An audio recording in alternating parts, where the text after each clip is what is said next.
नमस्ते भारत। तो आज बात करते हैं भारत के केंद्र उज्जैन के बारे में। उज्जैन महाकाल की नगरी, उज्जैन भस्म आरती की नगरी, उज्जैन भक्ति और भक्त और भगवान की नगरी। उज्जैन केवल भारत की ही नहीं, उज्जैन आध्यात्मिक केंद्र भी है, भक्ति का भी केंद्र भी है। उज्जैन में 12 ज्योतिर्लिंग में एक ज्योतिर्लिंग महाकालेश्वर है, जिसका ये दुनिया का पहला ज्योतिर्लिंग है जिसका अर्घा जो होता है वो दक्षिण दिशा में है। दक्षिण दिशा एक तरह से वो नर्क के द्वार को कंट्रोल करता है। मतलब कि अगर आप उज्जैन में मत्था टेकते हैं, उज्जैन के महादेव को पूजते हैं, तो आपके ऊपर आने वाली मुसीबत, अकाल मृत्यु या किसी भी प्रकार का कोई मुसीबत आ रहा वो महादेव हरण कर लेते हैं। ये मैसेज देने के लिए इसके अर्घा को दक्षिण दिशा की ओर रखा गया है। उज्जैन भस्म आरती के शहर माना जाता है। भस्म आरती चिता के राख से उठाया गया जो राख होता है उससे उठाकर महादेव को भस्म आरती लगता है। उज्जैन पहला शहर है जो चीता के राख को, जिसे शायद कोई छूना भी पसंद नहीं करता है, उस चीता के राख को भी प्रसाद बना दे, इसे उज्जैन कहते हैं।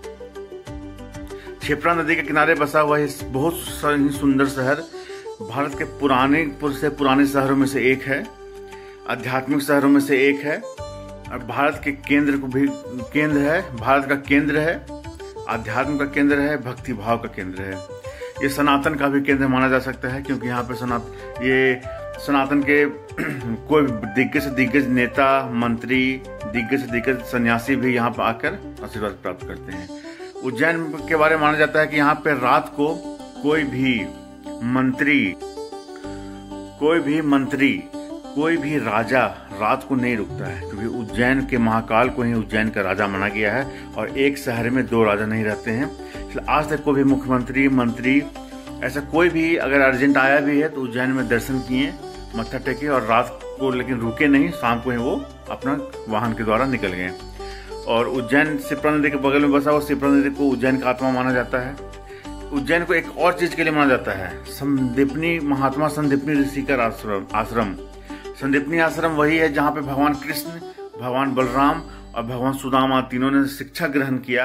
ये भगवान श्री कृष्ण की शिक्षा की भूमि है, ये बोध की भूमि है, ये भक्ति की भूमि है, ये भूमि है महादेव की, ये भूमि है काल की, ये भूमि है महाकाल की। महाकाल क्या है? काल मीन्स होता है समय चक्र से सब कुछ बंधा हुआ है, चाहे वो अवतार हो, महापुरुष हो, कोई भी हो, किसी एक समय पे आए, एक समय पे चले गए। पर महाकाल कौन है? जिसपे समय का नियम लागू ना हो वो महाकाल होता है। जिसका नियम समय के ऊपर लागू हो, समझिए, जिसके ऊपर समय का नियम ना लागू होकर जिसके ऊपर समय का नियम लागू हो वो महाकाल कहलाता है। ना इनका मृत्यु होता है, ना वो जन्मे होते हैं। वो काल, समय, परिधि सबसे अजर अमर ऊपर होते हैं, इसे महाकाल कहते हैं, जो समय से भी ऊपर हो। बाकी हर कुछ देखिए एक साइकिल में चल रहा है, वो समय कहलाता है। समय बहुत बलवान इसी के माना जाता है, क्योंकि अवतार, महापुरुष कोई भी समय से बच नहीं पाए। तो बस यही एक छोटा सा नॉलेज जो मेरे पास था वो हम आपको दिए। कोई गलती हो तो क्षमा कीजिएगा। भारत माता की जय। जय महाकाल।